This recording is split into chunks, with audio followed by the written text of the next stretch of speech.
In this video, I'm going to share with you 5 things that you will need to get started with acrylics.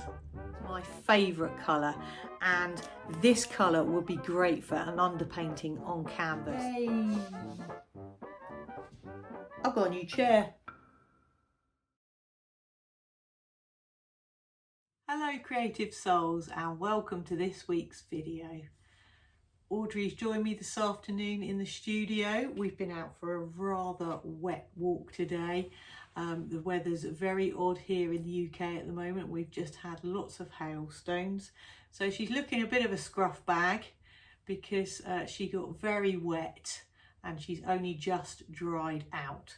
But she is due a haircut this weekend. Anyway, on to what I'm doing today. As most of you are aware, I took a short break from my YouTube channel. I had a flare up due to my rheumatoid arthritis after Christmas, so I had to take some time for myself. But in that time, I've been learning how to use acrylics. So I'm going to share with you today 5 things you'll need to get started with acrylics.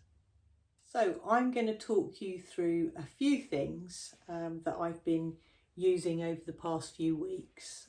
I've got an array of things on my desk. I've got a very messy desk, a very cluttered desk, but that's the way I like it. I like to have things to hand when I'm working at my desk. So the first thing you're going to need is a canvas or some paper or even a sketchbook. The brilliant thing with acrylics is you can paint on almost anything. If you've got a piece of cardboard, a back of a cereal box, it can be inexpensive. It doesn't have to be an expensive hobby.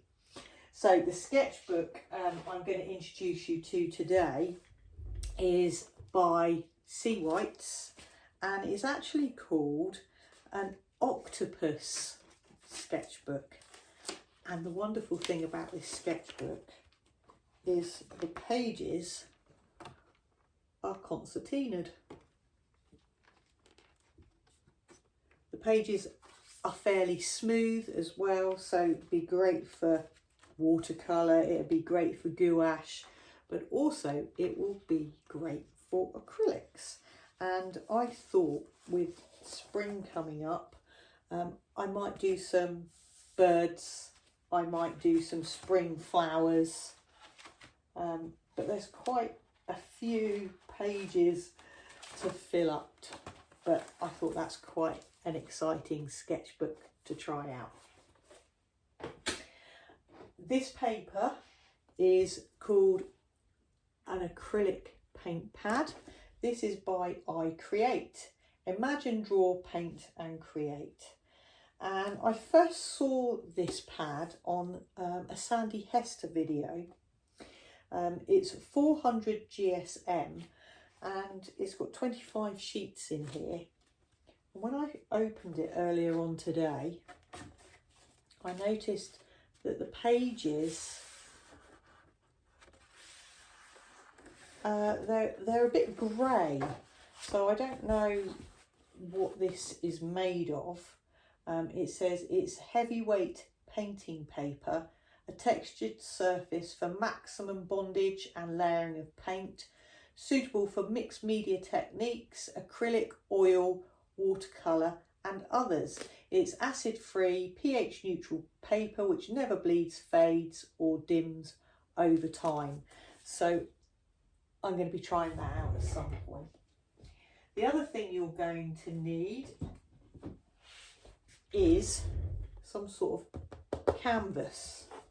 This is a flat canvas, or I guess it's called board, canvas board. This is already stretched. It doesn't say whether this one's been primed or not, so you can use some gesso over the top, but I'm not going to get into that today. That's for another video. Down here I've got more canvases. This is a bit thicker. There's 2 in this pack. They are acid free and triple primed. that's that one. Bear with me, the others have fallen on the floor. I've had this hanging around in the studio for years. I think a friend gave it to me.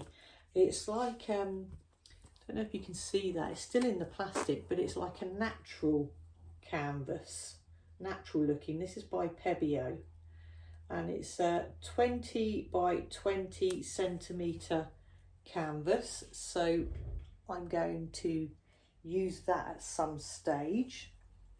I also picked up some bargains last week. This is a stretch canvas, 280 GSM, medium grain, 100% pure cotton, triple gesso primed. This is from a shop in the UK called The Works, and this was just £4, which is great for, you know, having a play, getting used to painting on canvas. And then I've got two great big canvas boards from The Works, two for £6. This would be great for some abstract art, maybe intuitive art, just slapping the paint on and just having some fun. So I'm really looking forward to using this. Again, this is a 2-pack. Medium grain, 280 GSM, pure cotton, triple gesso primed. Fantastic. So 2 boards for £6. That's not bad. So the second item you're going to need is, of course, the paint. Now, back in the 90s, I used to love stenciling on walls and furniture. So I've got acrylic that goes way back, and they were Daler Rowney System 3. So I've got old tubes hanging around, and yes, they're still okay. And I've got all sorts of colours that I've collected over the years. There's so many brands out there, it's a minefield trying to find out what is best to use. And for a beginner, you don't necessarily need the expensive professional acrylics. I've got Winsor & Newton, Galleria acrylics, and I've got Liquitex Basics as well. They're really nice. I would recommend those. But it's also confusing out there. You only actually need, I would say, 3 primary colours. So you're going to need a yellow, a blue and a red. And I would suggest getting a white and a black. There's all sorts of acrylics out there. This one was a free gift. This is Liquitex Professional Acrylic Soft Body. I don't know what that means. When I find out what it means, I will share it with you. This is an Amsterdam acrylic. This is like, this is called Permanent Red Violet, but this is like a magenta colour. And this colour makes an absolute gorgeous pink, which is my favourite colour. Hence, I've got this. But you don't need all of those to begin with. You just need these. 1, 2, 3, 4, 5 colours. That's all you need. And I've noticed that the Liquitex Basics, they range from about £3 through to about £7 or £8 for a tube of paint. I've just bought some more colours on Great Art that have a sale at the moment. So I got some really cheap acrylics. So looking forward to receiving those in the post. Brushes. You need a mixture of brushes. Now with acrylics, there's no way I was going to use my expensive watercolour brushes. You really need separate brushes if you're going to do acrylics. And I've just gone for cheap and cheerful. Nothing fancy here. You can get nice Princeton ones that have been recommended on artist channels. lots of expensive brushes, but when you're learning or when you're playing with acrylics, there's really no point. I mean, acrylics are water-based, so you can wash your brushes out and keep them as clean as possible. But again, I had some, I think these were Royal Nickel, no, I don't know what they were, but it says Royal on there. Lang Nickel, is it? I don't know, I can't remember. I'll leave the description for you. But they're quite stiff. And I found that using a stiffer bristled brush is better than the softer ones, because you're pushing that brush onto canvas or board, or even a wooden board.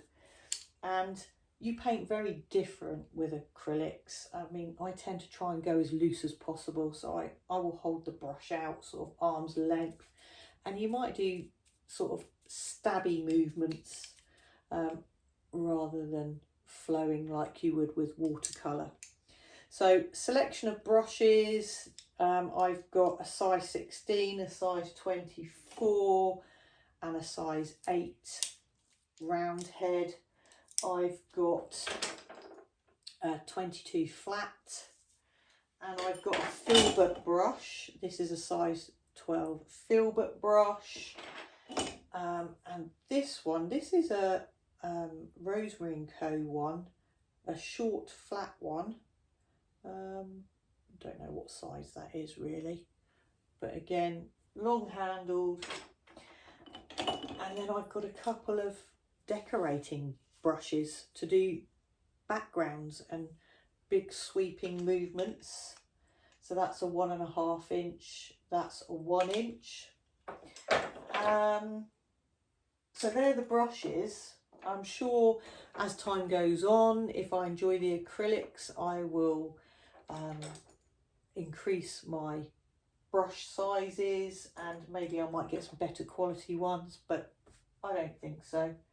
I have got other things that I've accrued to be able to make marks. Sponges, they're good for making marks. I don't know what you call these, but it's like a rubber tip wedge almost that you can make marks, apply paint and scrape bits off. I've got 2 of those. Other sponges on sticks, they're quite good. And I've also got some palette knives. I've never used a palette knife before in my life, so that will be fun. Palette knives are good for mixing your paint as well. And I found a toothbrush, and I thought that will be good for acrylics, for making marks, for the intuitive painting. I don't know where that came from. I haven't got a clue. But again, all good for mark making.